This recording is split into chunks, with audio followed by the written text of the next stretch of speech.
Assalamualaikum warahmatullahi wabarakatuh. Saya Amanda Septiani, nomor BP 20.01.09.2041. Pada kesempatan kali ini, saya akan mempresentasikan materi tentang struktur sistem operasi. Yang pertama yaitu pengertian struktur sistem operasi.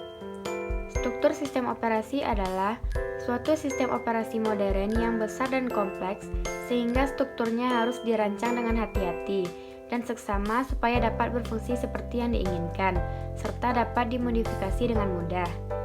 Struktur sistem operasi merupakan komponen-komponen sistem operasi yang dihubungkan dan dibentuk di dalam kernel. Struktur sistem operasi.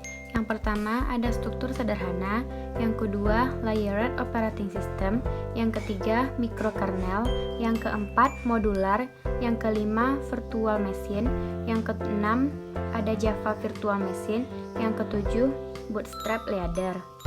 Pembahasan yang pertama yaitu tentang struktur sederhana. Merupakan sistem operasi sebagai kumpulan prosedur di mana prosedur dapat saling dipanggil oleh prosedur lain di sistem bila diperlukan. Contoh dari sistem operasi ini adalah MS-DOS dan Unix.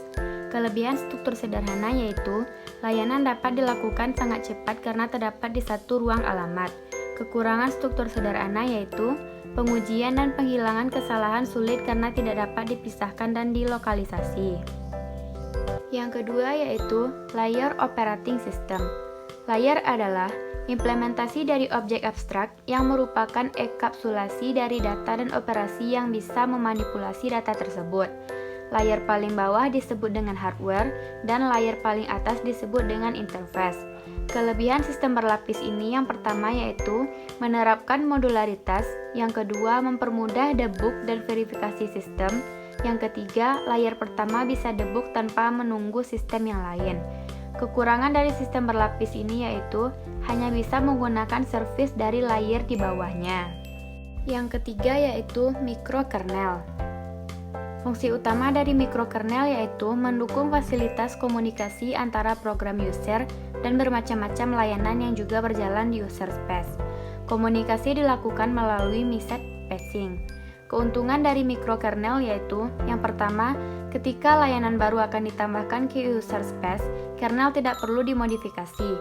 Yang kedua, mendukung keamanan reliabilitas lebih, karena sebagian besar pada level pengguna SO jadi terjaga.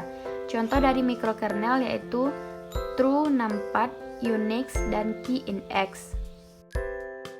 Selanjutnya yaitu modules. Kebanyakan sistem operasi modern menerapkan modul kernel. Yang pertama, menggunakan pendekatan berorientasi objek. Yang kedua, setiap komponen inti terpisah. Yang ketiga, setiap pembicaraan dengan yang lain lebih dari yang diketahui antarmuka. Yang keempat, masing-masing dapat dimuat sesuai kebutuhan di dalam kernel. Secara keseluruhan mirip dengan lapisan tetapi dengan lebih banyak fleksibel. Selanjutnya yaitu virtual machine. Virtual machine memperlakukan hardware dan sistem operasi seolah-olah berada pada level yang sama sebagai hardware. Pendekatan virtual machine menyediakan sebuah interface yang identik dengan seluruh hardware yang ada. Virtual machine ada dua, yang pertama sistem virtual machine, yang kedua aplikasi virtual machine. Kelebihan virtual machine yaitu yang pertama, cocok digunakan dalam penelitian, yang kedua, kemudahan dalam instalasi. Sedangkan kekurangan virtual machine yaitu membutuhkan hardware dengan spesifikasi yang cukup tinggi.